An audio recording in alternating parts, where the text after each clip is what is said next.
How to be a better empath. There is so much information on YouTube. Some of it's good information, some of it's information that's being given with good intentions from many YouTubers on what it's like to be a narcissist, why a narcissist would do certain things, just so much information. However, I have been studying on YouTube and listening to videos and getting information. However, what I found to be what I have found to be the most accurate information um, from a narcissist is HG tutors. So it's HG, H is in Howard, G is in Go, space T is in Tom, Tutor, Tudor. And his channel's called The Ultra. With my YouTube channel, I don't want to duplicate somebody's information. So what I am not going to do is disrespect HG Tutor and copy his information. That's just wrong. So to get more information on narcissism, please go to his channel. I have found it's the most accurate and best information out there. So, what I have found that's missing on YouTube is from an empathic person. I do know that I have some empathic traits. How do you become a better empath? What do you do? Do you imitate a narcissist? Do you become like them? No, you can't become like anybody but yourself. You are who you are, whether you have narcissistic personality disorder or whether you're an empath, whichever your personality trait is. HG Tutor explains that you have people that are narcissistic. You have people with narcissist personality disorder. And you also have normals, which I think he says those people are going to be low on empathy and low on narcissism. Then you have the empaths, of course. So, how do you become a better empath? Okay, first of all, through not making hasty decisions. You know, one of the things I have found through my being in love, falling in love, is moving too fast, making assumptions, making hasty, bad decisions. So I'm going to give you a perfect example. First of all, COVID is real. I actually was in the ED, the emergency department, not for COVID. I was in there for another health condition. I was having dizzy spells and things like that. So I ended up in the emergency department. So I learned very quickly that COVID is real. It was the first time I ever went to the emergency department where I was not even able to have a room. I ended up in the hallway being treated. So anyway, may God bless anyone that's had COVID, and I hope they recovered. May God bless all the souls that passed on into heaven. So, what I learned from that trip, is I'm in the emergency department. I've already checked in. I'm in the lobby. They, even if you can walk, you're put in the wheelchair, especially if you're going in there for dizzy spells and things like that. They don't want you to faint or, anything like that. So as I'm in the wheelchair, another lady comes in the hospital and she checks in at the front counter, and a gentleman brings her in, and he explains that he found the lady on the sidewalk somewhere. When I say this woman was sick, oh my God, I sat in my wheelchair in the lobby and I just cried like a baby. It was like I could feel I felt as if I could feel what the lady was feeling. I just felt so sorry for this soul. Um, I really, it was unbearable. So I just sat there and cried.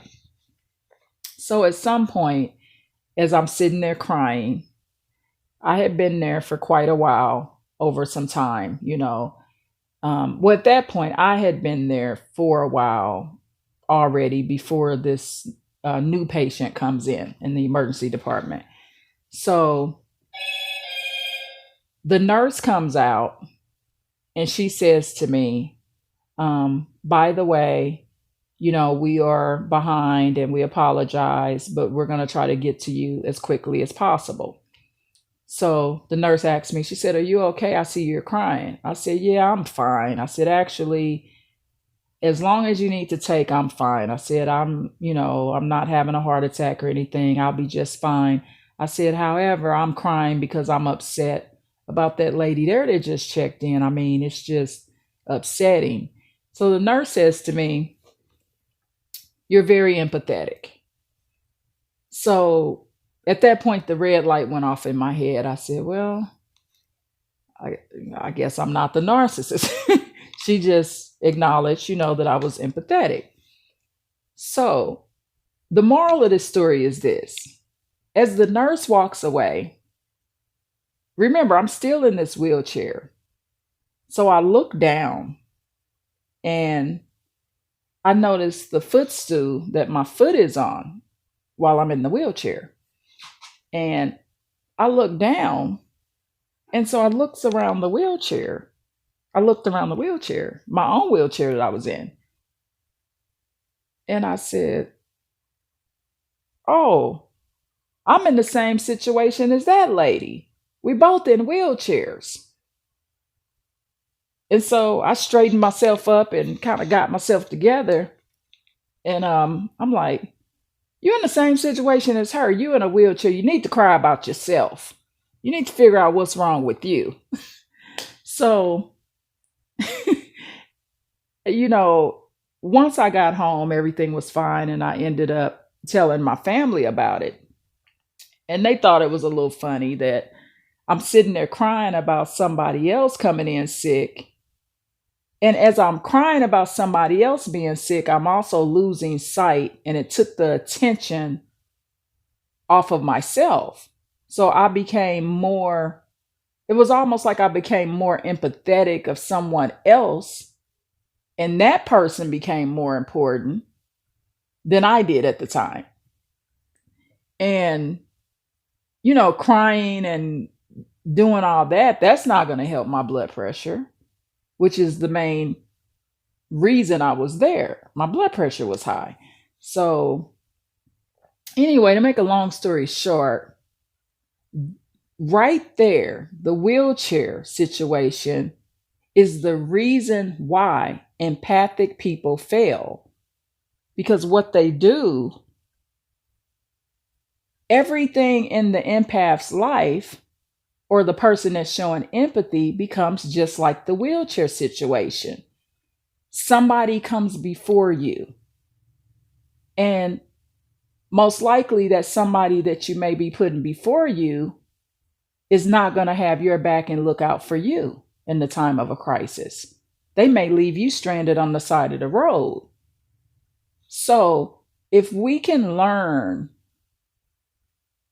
some of what a narcissist already knows, the narcissist is not going to be concerned about another person in the wheelchair. So as an empathic person, you have to learn to balance that out. You have to learn to make sure when you're crying about somebody else in the wheelchair, you're paying attention to the fact that you're in that same situation. Now, I also want to point this out, that other lady that I was crying over that obviously was so sick. She was extremely ill, much more than I was at that moment. That lady never noticed me. She never noticed me. She never looked at me. The tears that she was shedding, of course, was not over me. Do you get it now? I hope you get it. Empaths, you are always in the wheelchair when you are dealing with toxic and narcissistic people or narcissists. You're going to stay in the wheelchair while you look over at somebody else that's in a wheelchair that never noticed you and never shedded a tear for you because they're so sick themselves. Have a great Sunday and remember this lesson. Bye.